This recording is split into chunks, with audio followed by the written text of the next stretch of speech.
फलटण महिला डॉक्टरच्या आत्महत्या प्रकरणातील आरोपी प्रशांत बनकरला पोलिसांकडून अटक. 36 तासांनंतरही दुसरा आरोपी गोपाळ बदने फरारच. सर्व शासकीय कामात अभिजित निंबाळकर आणि आमदार सचिन कांबळेंचा हस्तक्षेप. महिला डॉक्टरच्या आत्महत्या प्रकरणावरून अंबादास दानवेंचा गंभीर आरोप. तर आरोपींवर कठोर कारवाईची रणजितसिंह नाईक निंबाळकरांची मागणी.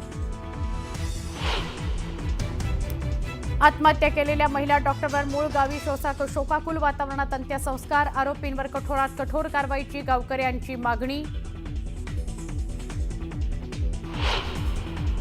मुरलीधर मोहोळांनी घेतली मुख्यमंत्री देवेंद्र फडणवीस यांची भेट. दोघांमध्ये तब्बल 40 मिनिटं चर्चा. तर सगळे बिल्डर मुरलीधर मोहोळांचे हस्तक. त्या व्यवहारावर मुख्यमंत्री फडणवीस अंकुश ठेवतील, धंगेकरांना विश्वास. उपमुख्यमंत्री एकनाथ शिंदे काल रात्रीच नवी दिल्लीत दाखल. दिल्लीत एकनाथ शिंदेंच्या काही महत्त्वाच्या बैठका. शिंदेंच्या अचानक दिल्ली दौऱ्यानं चर्चांना उधाण.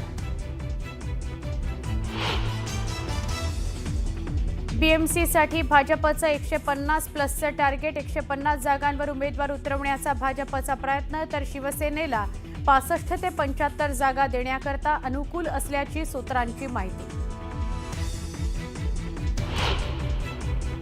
जुन्या कार्यकर्त्यांकडेही लक्ष द्या, नाहीतर जितक्या जोरात वर गेलोय तितक्या जोरात खाली यावं लागेल. भाजपामधील इन्कमिंगवरून नितीन गडकरींनी टोचले कान.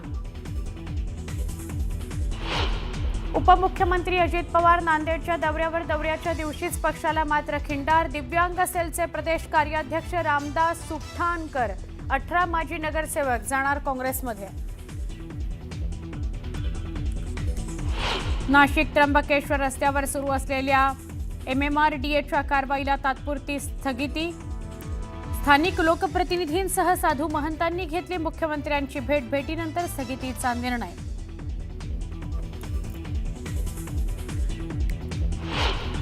दोन वर्षाच्या चिमुकलीवर हत्येच्या प्रयत्नाचा गुन्हा. कल्याण पोलिसांच्या अजब कारभारावर संताप. तक्रारदाराच्या माहितीनुसार गुन्हा दाखल, चौकशी सुरू. पोलिसांचं धक्कादायक उत्तर.